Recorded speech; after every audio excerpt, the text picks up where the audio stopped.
भारत में लागू हो गया है सीए यानी कि सिटीजनशिप अमेंडमेंट एक्ट। बात यह हो रही है कि क्या हर भारतीय को अपना सिटीजनशिप कार्ड बनवाना पड़ेगा या आपको आपकी नागरिकता प्रूफ करनी होगी, और इस तरह से बहुत सारी चर्चाएं जो हैं वो भारत भर में हो रही हैं। खासकर व्हाट्सएप जैसे इंस्टीट्यूट पे जहां पे रूमर्स, भ्रांतियां फैलाई जाती हैं, वहां पे भी अपने अपने सिद्धांत अलग अलग आ रहे हैं। तो आज हम इन चीजों के बारे में चर्चा करेंगे। क्या है ये नया सिटीजनशिप अमेंडमेंट एक्ट, क्या है नागरिकता संशोधन कानून और कब से ये हो गया है लागू, और इसके पीछे का इतिहास क्या है। तो आइए समझते हैं, पहले हम देखेंगे। तो इस पे प्रदर्शन भी बहुत सारे प्रदर्शन हो रहे हैं, बहुत सारे प्रोटेस्ट हो रहे हैं। आप जानते हैं कि दिल्ली में एक जगह है शाहीन बाग, तो शाहीन बाग में यहाँ पे बहुत सारा विद्रोह हुआ। इसके विद्रोह का क्या कारण है? अगर भारत में कोई कानून पारित हो रहा है, भारत में कानून पारित संसद करता है, और संसद में अगर कोई कानून पारित हो रहा है, देश भर में उसको लागू किया जा रहा है, तो ऐसा क्या था कि इसमें 4 साल लग गए इसको लागू करने में, या फिर ऐसा इसका विद्रोह होने का कारण क्या है? इन चीजों को हम आज ध्यान से समझेंगे। सबसे पहले हम देखेंगे कि भारत के 3 पड़ोसी देश, अगर हम भारत के मैप को देखते हैं, ठीक है, तो भारत के मैप को देखा जाए पहले। भारत के मैप को यहाँ पे अगर हम देखेंगे तो भारत के 3 पड़ोसी देश जो कि है पाकिस्तान, अफगानिस्तान और बांग्लादेश। पाकिस्तान, अफगानिस्तान और बांग्लादेश, ठीक है। तो अफगानिस्तान, पाकिस्तान जो कि भारत से ही आजाद हुआ, भारत से ही अलग हुआ, है ना, आजादी के बाद पार्टीशन हुआ। बांग्लादेश जो कि ईस्ट पाकिस्तान था, और फिर भारत के मदद से 1971 में बांग्लादेश भी आजाद हो जाता है। अब इन तीनों देशों में मुस्लिम मेजॉरिटी है।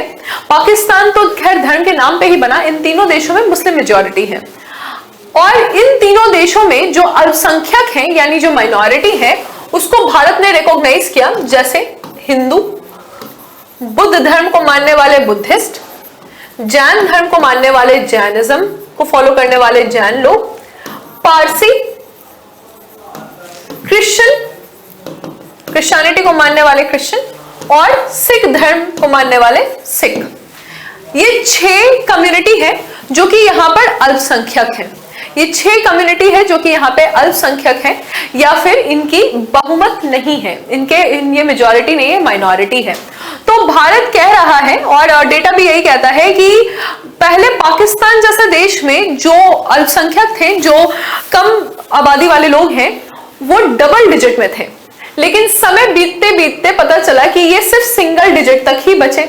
जब ऐसा हुआ कि ये डबल डिजिट में थे और समय बीतते बीतते पता चला कि ये सिंगल डिजिट में बचे, तो भारत ने कहा कि ये लोग भारत आ सकते हैं।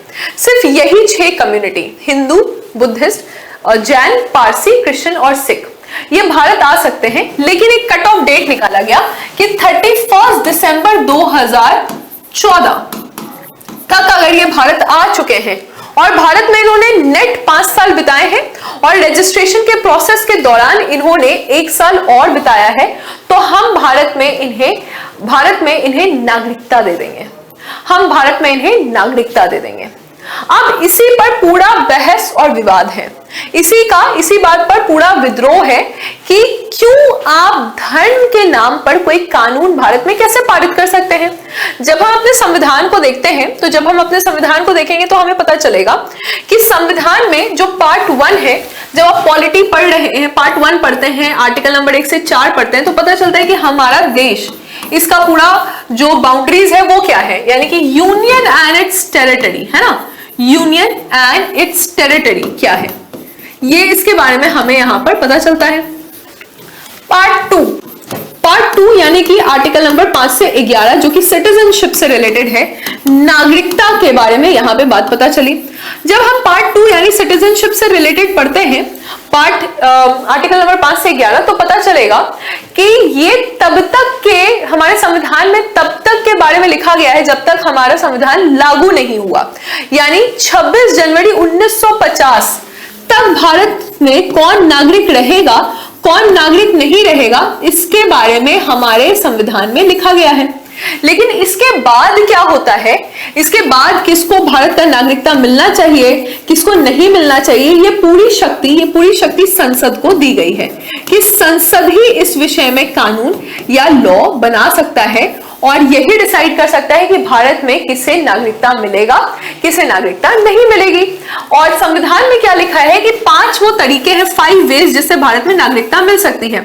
जैसे हमारे आपके जैसे लोग जिनका जन्म भारत में हुआ, बर्थ, या डिसेंट, जो वंश, इनके पिताजी, इनकी माताजी का जन्म भारत में हुआ बाय डिसेंट, वंश के आधार पे। तीसरा तरीका है रजिस्ट्रेशन, लोग आते हैं बाहर से, भारत में रहना चाहते हैं, भारत में रहते हैं और रजिस्ट्रेशन करा लेते हैं। अदनान सामी का केस, जैसे कि नेचुरलाइजेशन, लोग 12 साल तक भारत में रह रहे हैं और अपने आप को रजिस्टर करवा रहे हैं, नेचुरलाइजेशन ले रहे हैं। और फिर रजिस्ट्रेशन बेसिकली बाकी फॉरेनर्स के लिए है, और नेचुरलाइजेशन है कि जो आपके भारतीय मूल के लोग हैं वो लोग आके यहाँ पे नेचुरलाइज सिटीजन बन सकते हैं। फिर हम देखेंगे incorporation of territory. Incorporation of territory में क्या बताया गया है, यहाँ पे ये बताया गया है कि अगर भारत कोई भी देश को अपने अधीन ले लेता है, फॉर एग्जाम्पल पाकिस्तान को अपने अधीन ले लेता है, तो पाकिस्तान के लोगों को भारत की नागरिकता ऑटोमेटिकली मिल जाएगी। ये 5 तरीके हैं जिससे भारत में सिटीजन बना जा सकता है। 3 वो तरीके भी हैं जिससे भारत की नागरिकता छीनी जा सकती है, जो कि है रिनाउंसिएशन, टर्मिनेशन और डिप्राइवेशन। इसको समझना जरूरी है। ये 3 क्या है, रिनाउंसिएशन, टर्मिनेशन और डिप्राइवेशन। रिनाउंसिएशन का मतलब होता है परित्याग कर देना, यानी कि आपने खुद ही भारत की नागरिकता को छोड़ दिया, आपने त्याग कर दिया भारत के नागरिकता को, तो ये हुआ रिनाउंसिएशन। उसके बाद होता है टर्मिनेशन, क्योंकि आपने दूसरे देश की नागरिकता को स्वीकार कर लिया है और भारत में डुअल सिटीजनशिप नहीं है, यानी कि हम ऐसे सिटीजन को एंटरटेन नहीं करेंगे जिनके पास ऑलरेडी दूसरे देश की नागरिकता है, तो एक ही देश के वो नागरिक हो सकते हैं, इस कारण से उनकी जो नागरिकता है वो टर्मिनेट हो जाएगी।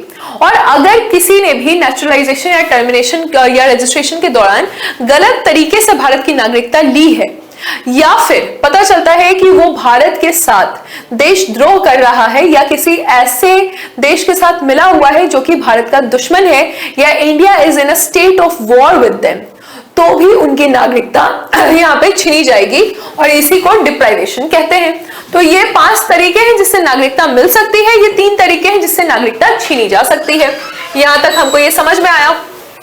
तो अब बात ये आती है कि आर्टिकल, इसके जस्ट बाद जो पार्ट है, यानी कि पार्ट 3 में आर्टिकल नंबर 12 से 35 यहां पे बताया गया है। 12 से 35 में आर्टिकल नंबर 14 to 18 में जहां पे समानता का कानून है, राइट टू इक्वालिटी, यानी हम किसी भी तरीके से, किसी भी तरह से भेदभाव नहीं करेंगे, है ना।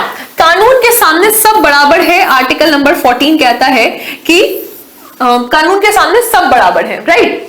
और 15 क्या कहता है कि किसी भी तरह का डिस्क्रिमिनेशन नहीं हो सकता है हमारे देश में, यानी कि भेदभाव नहीं हो सकता है, खासकर धर्म के आधार पर, जात के आधार पर, रेस के आधार पर या जेंडर के आधार पर, प्लेस ऑफ बर्थ के आधार पर।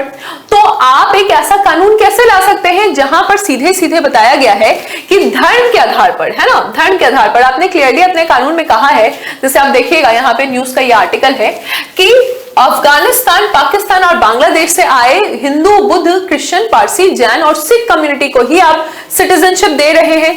तो ये बात आप कैसे बोल सकते हैं, आपने मुस्लिम को क्यों नहीं यहाँ पे सिटीजनशिप दिया?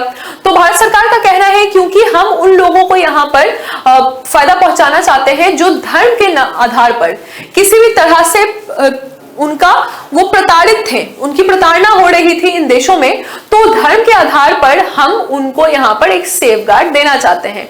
और क्योंकि इन देशों में, इन तीनों देशों में मेजॉरिटी जो बहुसंख्यक लोग हैं वो मुसलमान हैं, जो बहुसंख्यक लोग हैं वो मुसलमान हैं, इस कारण से इस एक्ट में मुस्लिम कम्युनिटी को नहीं डाला गया है। तो इसमें जो फिर से बात आई, तर्क ये आया कि और भी मुस्लिम के अंदर भी कुछ कम्युनिटीज हैं जिनका प्रताड़ना हो रहा है, उन्हें इसमें क्यों नहीं डाला गया? या फिर आपने म्यांमार में जो रोहिंग्या मुसलमान है जिसे दुनिया भर में कोई भी एक्सेप्ट करने के लिए तैयार नहीं है, बांग्लादेश ने रिजेक्ट कर दिया है, इंडिया में उन्हें शरणार्थी का दर्जा दिया गया है, वो क्यों नहीं है? और अगर आप भारत के ही कम्युनिटी को यहाँ पे प्रमोट करना चाह रहे हैं, तो हम जानते हैं कि श्रीलंका में कुछ तमिलियंस भी हैं, तमिल कम्युनिटी पर भी प्रताड़ना हो रही है, उन्हें इस कानून में क्यों नहीं डाला गया है? तो ये विद्रोह का कारण है और भारत सरकार इस पर भी जवाब देगी। अब यहाँ पे आप देखिएगा कि ट्राइबल एरिया जो कि असम, मेघालय, मिजोरम, त्रिपुरा जो कि शेड्यूल नंबर 6 में है, अनुच्छेद 6 में है, यहाँ पर ये लागू नहीं होगा। और साथ ही साथ जो इनर परमिट लाइन है, इनर परमिट लाइन कहाँ कहाँ है, अरुणाचल प्रदेश में, मिजोरम में और नागालैंड में, यहाँ पर भी ये कानून लागू नहीं होगा। तो जो इसमें व्यापक सवाल है वो ये है जो आपसे पूछे जा सकते हैं कि ये कानून क्या है। आप बता दीजिएगा कि नागरिक संशोधन अधिनियम 2019 भारत में पड़ोसी देशों में धार्मिक आधार पर प्रताड़ित हो रहे शरणार्थियों को नागरिकता का अधिकार है। इसके अलावा किसे मिलेगा, कब मिलेगा और किन धर्म को मिलेगा, ये भी हमने यहाँ डिस्कस कर लिया है। तो 2019 में यानी कि 9 दिसंबर 2019 में इसे लोकसभा से पारित किया गया।